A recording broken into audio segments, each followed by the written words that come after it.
Mayor. You're the mayor, the full mayor.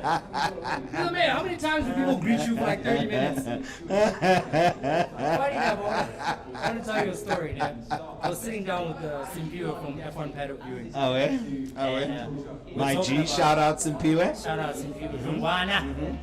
We were talking about interacting with people and him building his thing. And he said to me, he's like, there's one person I respect in terms of how they interact and remember people's faces and names.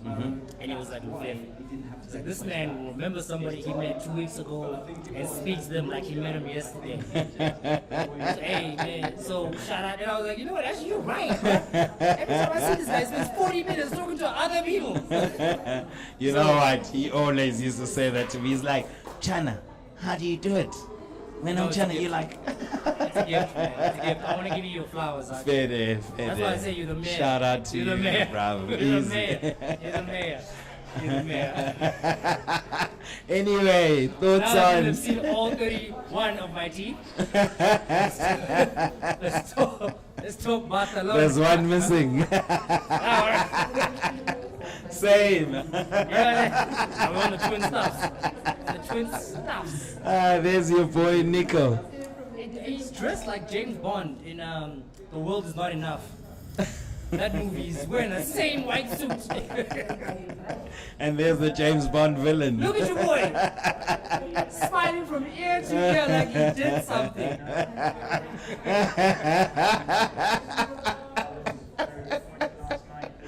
Woo, for those of you who don't know the James Bond villain.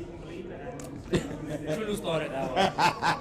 And I was like, Tlholo was right. And I caught him earlier. I was like, Tlholo, don't do that. Don't do that to Double G Russ. Don't do that to Double G Russ. Damn, was I wrong?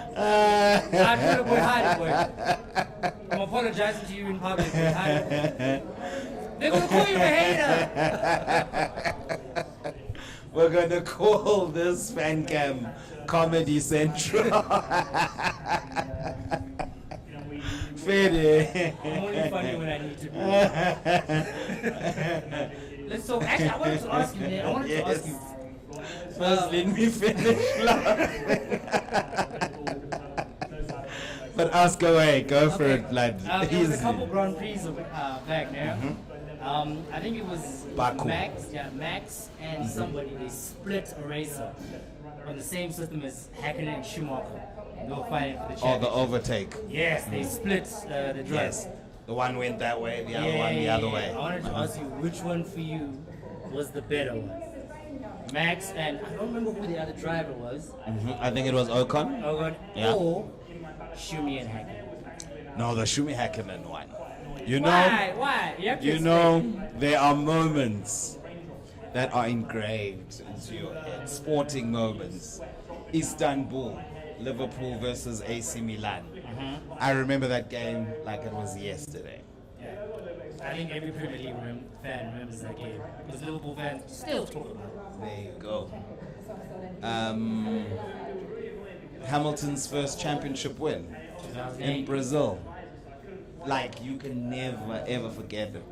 So the Hakkinen pass, it was in Monza on the back straight after Ascari chicane, I think.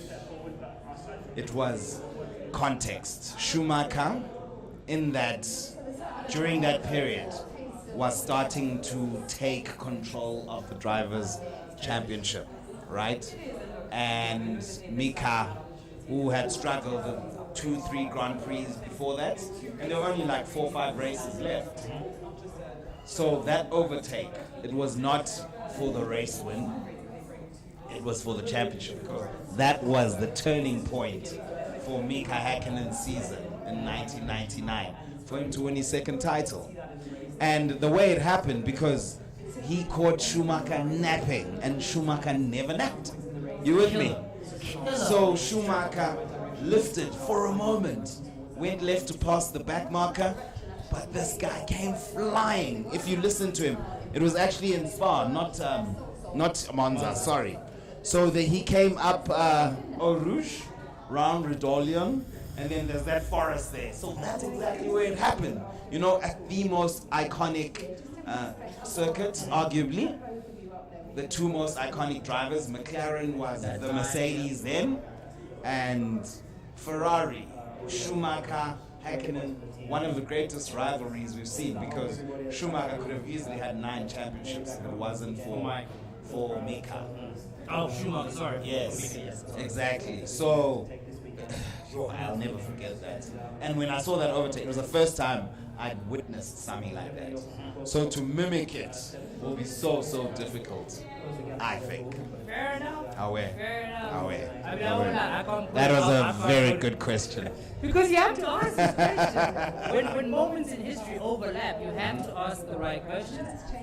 Also, why is this the media personnel from Mercedes in the camera shot? They're never normally in the camera shot. I don't know, bro. It's because Lewis is wilding. Lewis is wilding. Notice how they have the PR lady. I was just saying. They can't control my homie, boy.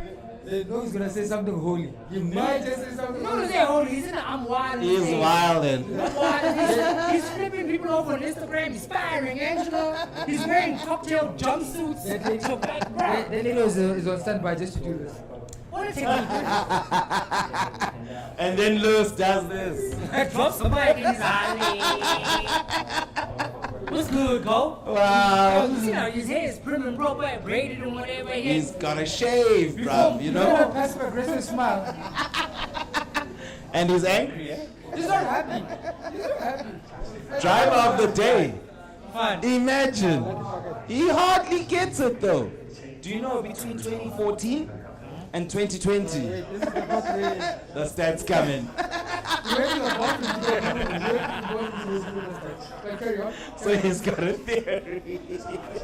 Whenever he takes a break, I wish it starts the race. Notice how it disappears like halfway through the race. He's got enough facts, he's got enough understanding to know what facts are going to be relevant. Then he goes, he takes a break, he goes to the bathroom, he googles the facts. Then he comes out here, and then he just drops numbers. This guy. Okay. Tell him the story about Renault and the French drivers. I didn't get a break that day. Oh. At Auto Trader. Your boy, man. Listen to this. Have you ever seen, you know when dial-up happens? Yeah? Somebody said that it's the first time I think Crystal posed the question, it's the first time 2 French drivers have been in Renault. No, it was your mate, the one who works there, the One, one. yeah. So then, you can see it on the footage. His eyes roll back like he's looking for data. Crip notes! And then out of the blue, he's like, no, it did happen with, I think he said Alain Prost. Yes. And you dropped some René Arnoux, not who the hell is famous. Arnoux? In 82 and 83. Chana, you know, remember Encyclopedia. in matric when you were writing 2 exams in one day? Ne? Ne? Yes, maths paper 1 and 2. You go there with the Failed CPF. both, so it doesn't count. Standard grade. You go there with the CPF method. Cram, pass, forget. That's exactly what you do. This is not true. This is not true. Off the cuff, bruv. Fair enough. Are we even going to unpack this race in this van? There's nothing to unpack. It was standard procedure. Max won. Fair enough. Like, Lewis was the second best driver because of his greatness, not because of the car. And, well, I don't want to take too much away from the Mercedes team, but they've been lackluster this season. Yes, They facts. haven't delivered. Facts. I'm tired of Toto's apologies. The fact that they fired Mike Elliott politely. I saw They fired him politely. They were like, Mike, you're and fired. brought back James Allison. James, I'm like, you swap. Valtteri, it's James. Who's having Williams right now? Yeah, Who's yeah. having the James? Yeah, the other James. J. Crew.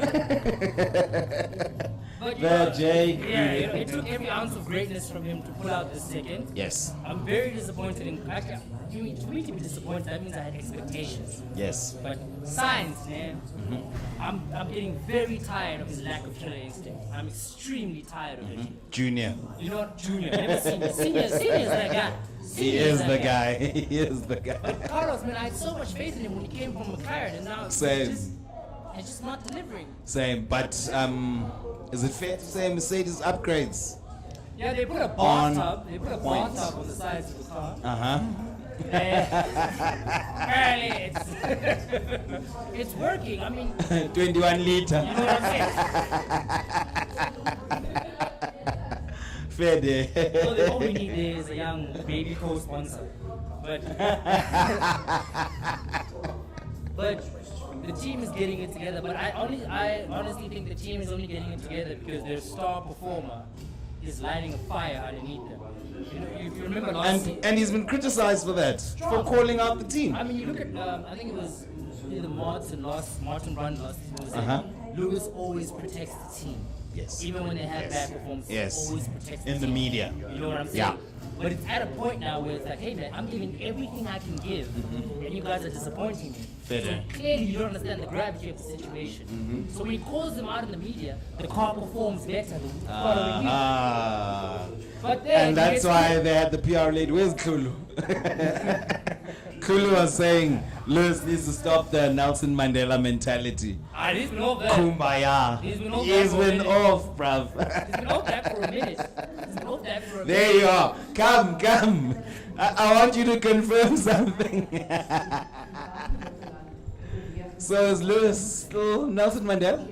I'm trying to now. Simona. Now he's Jan van Riebeck. He's out for the kill now.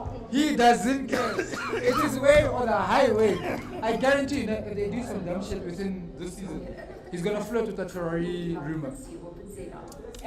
No, And Ferrari want him. No, they don't. They're 40 million short.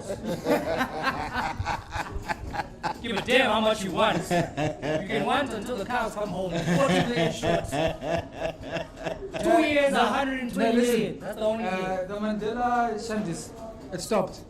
That's good for him. And you like it, obviously. Yeah, I know. I'm for it. You've been asking for it. Chana, if you're gonna fuck me, man, let me put myself in the best position so I can also enjoy it. You get me? This segment is not sponsored by Durex. What's the leave company? I think that's enough for one day, guys. Or you still want to speak? If I speak. No, I actually want to ask you a question. Yeah. Fair. The Aston Martin downfall. Do you see it or do you not? Tlholo said something at the beginning of the season, which I respected. Of all the F1 analysis that he's ever done, this is the one most profound statement he's ever made. He said, Aston Martin don't have the pedigree to be consistent over the season and put up a championship fight or a consistent runner-up fight. So today, or this weekend, is the first indication of them falling behind Mercedes. I mean, if you saw Stroll at the beginning of the race, he overtook Lewis. We thought it was Alonso the whole time. And I was like, sheesh, the pace advantage on that Aston Martin is amazing. But maybe the Mercedes takes time to warm up the tires, because thereafter both Mercedes went sailing past him. Obviously Red Bull, Checo, Latino Heat was always going to pass him. But both Mercedes passing him, catching him and passing him in the way that they did, for me says to me that Mercedes now have leapfrogged Aston Martin on raw pace as the best of the rest. Okay, can I ask you a follow-up question? I got you on the seat. I'm gonna do this. Fair day. Right. We look at what. Who's hosting who? You know what I'm saying? We look at. I love it. We look at Vettel. We look at Vettel, the work he did last season. Yes. And the improvements that Stroll has made. Right. Yes. And then also Aston Martin taking key figures from Red Bull and Mercedes. Yes. Do you think? And also breaking the cost cap. Don't forget that. By a wee bit. Do you think the driver input is the difference between how Aston Martin and Fernando Alonso are performing with the Mercedes engine and Red Bull aerodynamics versus Lewis in the W14 right now with that same engine but not necessarily the same aerodynamics? To me, it was a mystery. Very good question. 10 out of 10. To me, it was a mystery. Because in my years of watching F1, I have not seen a works team being beaten by a customer team. You know, if I supply you with my engines, I'm definitely faster than you. So now, that was the reverse.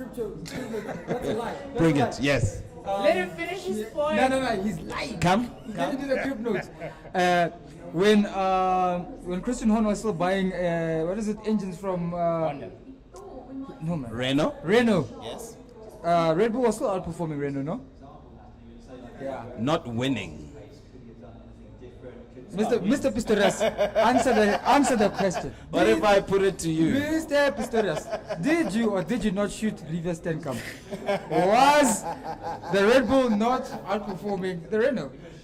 Okay, I'm gonna concede. Yeah. Fair enough. I'm gonna concede. Fair enough. I had you there, boy. No crib notes. He came in like a wrecking ball. All you ever did was. But the question still stands. You know what I'm saying? Yes, finish your point. I'd like to hear your Okay, so maybe let me rephrase. point. I've been fact checked. And that's razor sharp. Well done. He only sleeps during the week. He only sleeps during the week.